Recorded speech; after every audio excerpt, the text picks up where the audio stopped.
Dukung kami, Domu Kuliah, dengan cara subscribe channel kami, bunyikan tanda loncengnya, like video kami, share ke teman-teman Anda, dan tinggalkan komentar. Terima kasih.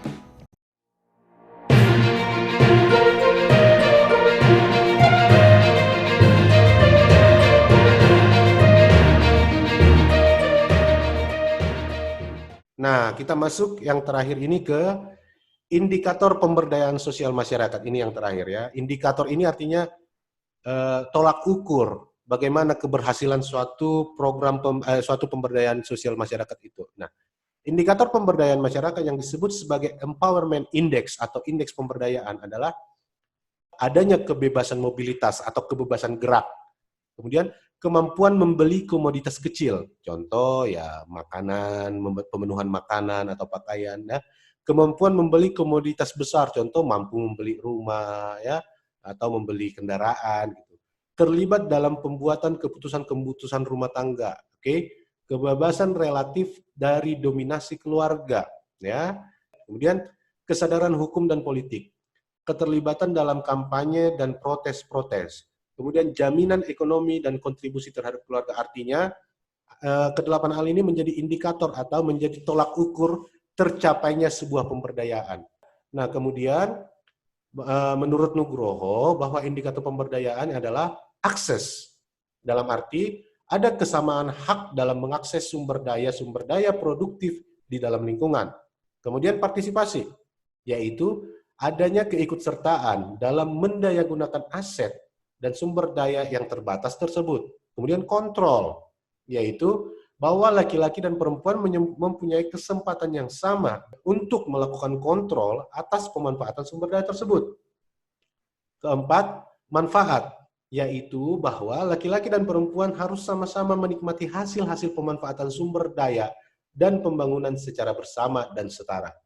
Untuk mengetahui fokus dan tujuan pemberdayaan secara operasional, maka perlu diketahui berbagai indikator keberdayaan yang dapat menunjukkan seseorang itu berdaya atau tidak. Sehingga ketika sebuah program pemberdayaan diberikan, segenap upaya dapat dikonsentrasikan pada aspek-aspek apa saja dari sasaran perubahan, misalnya keluarga miskin, ya, yang perlu dioptimalkan. Jadi perlu diketahui dulu apa yang mau diberdayakan ini, apa yang mau ditingkatkan ini, apa yang mau dioptimalkan itu. Kalau sudah ada keempat ini, menurut Nugroho, maka pemberdayaan itu sudah bisa dikatakan berhasil. Ya, oke. Kemudian ada lagi nih, menurut UNICEF, mengajukan 5 dimensi sebagai tolak ukur keberhasilan atau indikator keberhasilan pemberdayaan masyarakat. Berikut adalah wilayah. Oke. Yang pertama adalah adanya kesejahteraan. Ya. Dimensi ini merupakan tingkat kesejahteraan masyarakat yang diukur dari tercukupinya kebutuhan dasar seperti sandang, papan, pangan, pendapatan, pendidikan, dan kesehatan. Yang kedua, akses. Dimensi akses ini menyangkut kesetaraan dalam akses terhadap sumber daya dan manfaat yang dihasilkan oleh adanya sumber daya. Tidak adanya akses merupakan penghalang terjadinya peningkatan kesejahteraan atau pemberdayaan.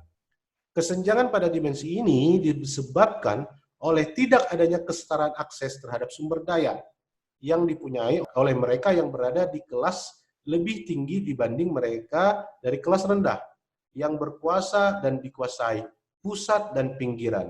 Sumber daya dapat berupa waktu, tenaga, lahan, kredit, informasi, keterampilan, dan sebagainya. Yang ketiga adalah kesadaran kritis.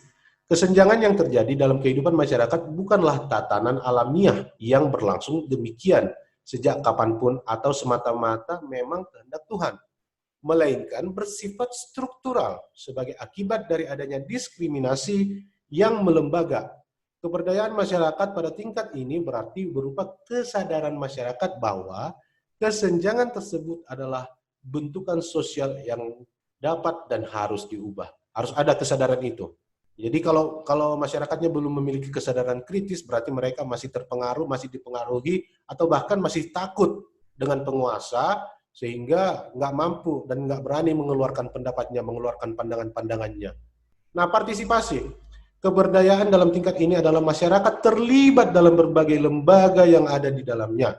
Artinya, masyarakat ikut andil dalam proses pengambilan keputusan dan dengan demikian maka kepentingan mereka tidak terabaikan. Nah, itu indikatornya juga bahwa pemberdayaan itu sudah berhasil. Mereka sudah bisa berpartisipasi. Artinya, mereka berpartisipasi bukan hanya sebagai peserta, tapi memang mereka mampu, punya pendidikan, punya wawasan, punya pengetahuan dalam hal itu sebagai hasil dari pemberdayaan itu. Nah, yang kelima adalah kontrol. Keberdayaan dalam konteks ini adalah semua lapisan masyarakat ikut memegang kendali terhadap sumber daya yang ada. Artinya dengan sumber daya yang ada, semua lapisan masyarakat dapat memenuhi hak-haknya. Bukan hanya segelintir orang yang berkuasa saja yang menikmati sumber daya, akan tetapi semua lapisan masyarakat secara keseluruhan. Masyarakat dapat mengendalikan serta mengelola sumber daya yang dimiliki. Inilah indikator-indikator bahwa sebuah pemberdayaan masyarakat itu sudah dikatakan berhasil jika sudah ada kesejahteraan, kemampuan akses, kemudian ada kesadaran kritis atau kemampuan untuk mengkritisi, ada kemampuan untuk berpartisipasi, dan ada kontrol atas sumber daya yang ada. Indikator keberhasilan yang dipakai untuk mengukur keberhasilan program pemberdayaan masyarakat mencakup hal-hal sebagai berikut. Ini ada lagi indikator yang lain, ada 3 kelompok indikator ya. Berkurangnya jumlah penduduk miskin. Itu salah satu tolak ukurnya kalau pemberdayaan itu sudah mulai berhasil, kalau sudah berkurang jumlah masyarakat miskinnya. Berkembangnya usaha peningkatan pendapatan yang dilakukan oleh penduduk miskin dengan memanfaatkan sumber daya yang tersedia. Meningkatnya kepedulian masyarakat terhadap upaya peningkatan kesejahteraan keluarga miskin di lingkungannya. Meningkatnya kemandirian kelompok yang ditandai dengan makin berkembangnya usaha produktif anggota dan kelompok, makin kuatnya permodalan kelompok, makin rapinya sistem administrasi kelompok, serta makin luasnya interaksi kelompok dengan kelompok lain di dalam masyarakat. Meningkatnya kapasitas masyarakat dan pemerataan pendapatan yang ditandai oleh peningkatan pendapatan keluarga miskin yang mampu memenuhi kebutuhan pokok dan kebutuhan sosial dasarnya. Terima kasih. Dukung kami, Domu Kuliah, dengan cara subscribe channel kami, bunyikan tanda loncengnya, like video kami, share ke teman-teman Anda, dan tinggalkan komentar. Terima kasih.